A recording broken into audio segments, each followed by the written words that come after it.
Hare Krishna, Krishna Krishna, Hare Hare, Hare Rama, Rama. We now begin the narration of the book itself, beginning with Part 1, A Jamil's Near-Death Experience, Chapter 1, Separating the Men from the Animals, from Canto 1, Chapter 1, texts 21 through 22 of the Srimad Bhagavatam.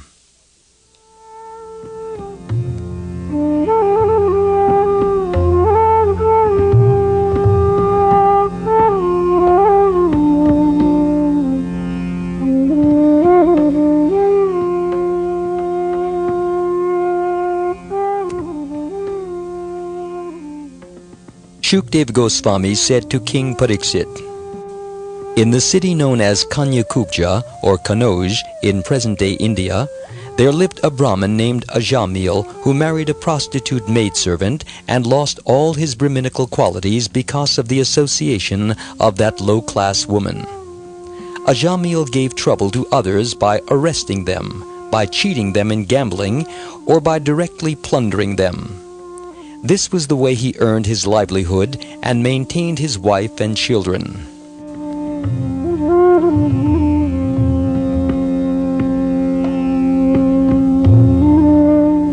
Purport.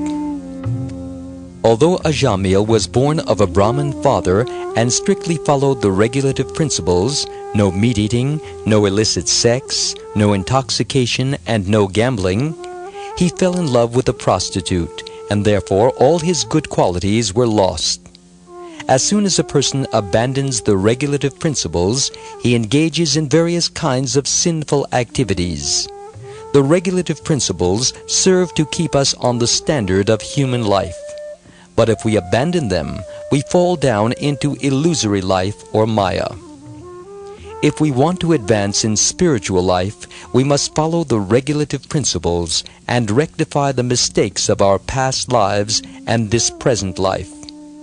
Only those who have become free from all kinds of sinful reactions and are now engaged in pious activities can fully understand God. Persons who commit sinful activities and who are overly attached to bodily comforts and mundane friendship, society, and family affection cannot be spiritually self-realized. The fault of illicit connection with women is that it destroys all one's Brahminical qualities. Jamil abandoned all the regulative principles due to his association with a prostitute. He became a cheater and a thief. One who acts dishonestly will be punished. He may escape the king's or government's law, but he can never escape God's law. The materialists think, "I am cheating God and I can continue to gratify my senses by all nefarious activities." But the Shastras or scriptures state that such persons are cheating their own happiness in the end, because they will have to accept a material body again and suffer accordingly.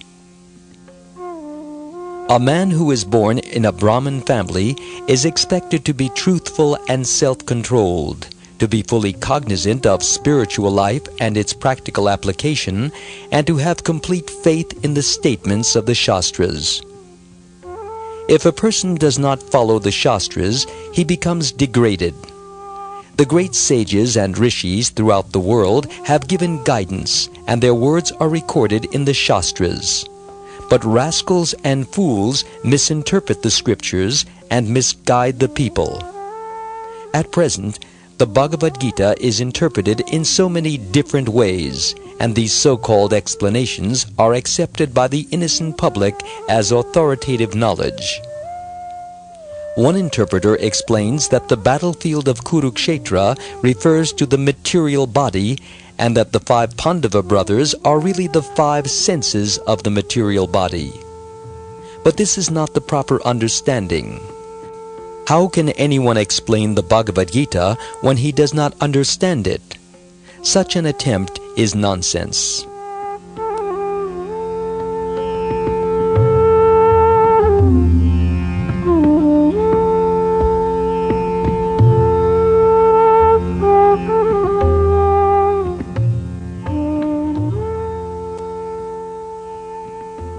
To understand the bona fide science of God, one must approach a bona fide spiritual master and hear the Bhagavad Gita from him. We have to follow the great personalities, the previous acharyas or spiritual masters. That will be to our profit. We should not speculate and make up our own statements. We should simply accept the injunctions given by the great acharyas because that is the process of the Vedic system. One must approach a bona fide spiritual master and inquire from him submissively. The absolute truth is explained in the scriptures, and the scriptures are explained by the spiritual master or a saintly person. Whatever the bona fide self-realized spiritual master says must be accepted. There is no room for interpretation of the Shastras. In the Srimad Bhagavatam, it is said that Krishna lifted Govardhan hill just as a child lifts a mushroom. He did it so easily, but people do not believe it. Those who do not believe in the Bhagavatam interpret an indirect meaning. The meaning is clear, and there is nothing to be misunderstood, but these rascals draw their own conclusions nonetheless. When the language is clear, why should we interpret? By interpretation, so-called scholars and theologians have played havoc with the Vedic literature. No bona fide acharya has ever interpreted the Shastras according to his own whims, but many so-called modern scholars and leaders have done so, and therefore people are gliding down into the most abominable conditions of material existence. In the interest of the people, these rascals should be exposed. Therefore, we are presenting the Bhagavad Gita as it is. Here the Srimad Bhagavatam says that the Brahmin Jamil became attached to a prostitute and thus lost his Brahminical qualifications. He was a young man of about 20 when this happened. Because of his illicit association with the prostitute, Jamil was forced to live by begging, borrowing, stealing, and gambling. These verses indicate how degraded one becomes simply by indulging in illicit sex with a prostitute. Illicit sex is not possible with chaste women, but only with unchaste women. The more society allows prostitution and illicit sex, the more impetus it gives to cheaters, thieves, plunderers, drunkards, and gamblers. Therefore, we first advise all the disciples in our Krishna Consciousness movement to avoid illicit sex, which is the beginning of all abominable life and which is followed by meat-eating, gambling, and intoxication, one after another. Of course, restraint is difficult, but it is quite possible if one fully surrenders to Krishna, since all abominable habits gradually become distasteful for a Krishna-conscious person.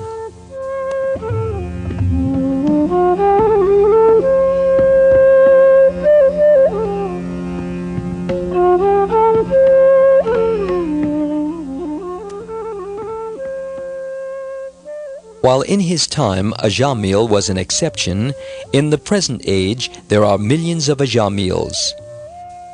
But if illicit sex is allowed to increase, the entire society will be condemned, for it will be full of rogues, thieves, cheaters, and so forth. Therefore, if we actually want to improve the world situation, we have to take to Krishna consciousness, as that gives the best service to human society, both materially and spiritually. Whatever abominable characteristics we have developed, we have only to take to the process of bhakti yoga or devotional service in order to completely eradicate them.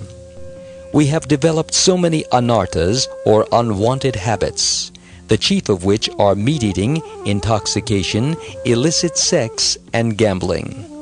But we can curb them by accepting the principles of Bhakti Yoga as they are presented in the Bhagavad Gita and the Srimad Bhagavatam. Scarcely anyone knows these Vedic scriptures, and therefore no one heeds their instructions. People would rather read all kinds of books by all kinds of rascals, but the result of such books is to kill Krishna consciousness. In illusion, a person may think he can get rid of unwanted habits and be saved by some artificial mystic meditation. And in fact, at one time it was possible to attain liberation by practicing Ashtanga Yoga or Eightfold Yogic Meditation. But at present, almost no one can follow this process, and artificial attempts at yoga will not help us. Therefore, to help the fallen people of this age of Kali, the Supreme Lord appeared about 500 years ago as Sri Chaitanya Mahaprabhu. He knew that the people of this age would not even be able to follow the regulative principles, what to speak of practicing Ashtanga Yoga. Therefore, he gave the Maha Mantra, Hare Krishna, Krishna Krishna, Hare Hare, Hare Rama, Rama Rama, Hare Hare, so that we can gradually be elevated to the highest position of spiritual life. Other processes of purification or sacrifice cannot be followed in this age, because for the most part people are too degraded. But anyone may take to this process of chanting Hare Krishna. As it is said in the Brihan Naradiya Purana, Canto 3, Chapter 8, verse 126, Harer Nama, Harer Nama, Harer Nama Eva Kevalam, Kalo Nastyeva, Nastyeva, Nastyeva, Gatir Anyata, which means, quote, in this age of quarrel and hypocrisy, the only means of deliverance is chanting the holy name of the Lord. There is no other way. There is no other way. There is no other way. Unquote. Chanting the holy name of the Lord is always superbly effective, but it is especially effective in this age of Kali. Its practical effectiveness will now be explained by Shukdev Goswami through the history of a Jamil, who was freed from the hands of Yamaraj, the universal judge, simply because of chanting the holy name of Narayan.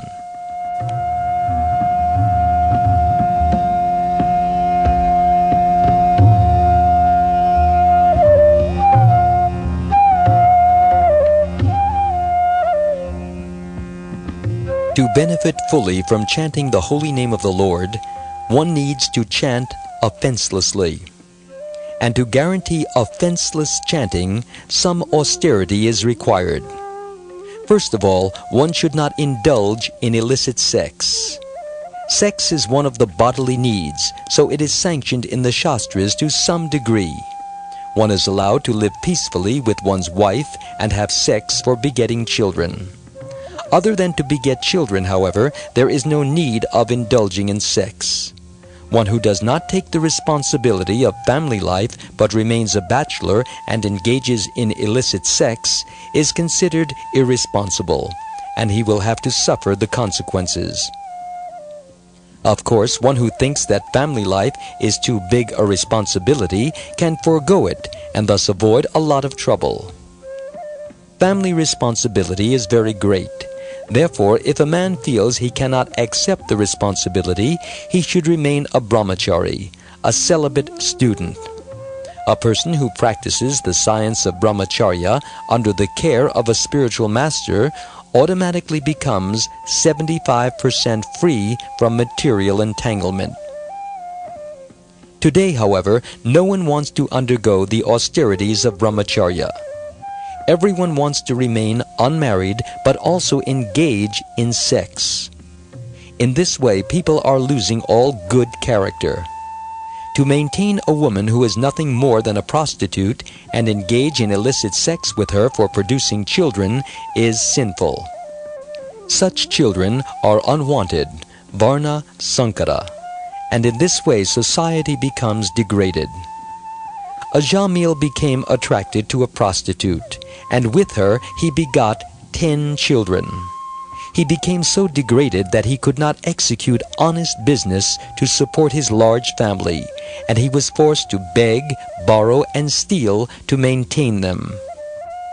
If a person indulges in illicit sex, intoxication and gambling automatically follow. His expenses will be unlimited, and to meet all his expenses he will have to adopt methods of cheating and stealing. The basis for a Jamil's degradation was his illicit connection with the prostitute. Therefore, in the practice of Krishna consciousness, we do not allow any illicit sex. Devotees must either get married or remain celibate. This regulation is very effective for maintaining a high standard of purity.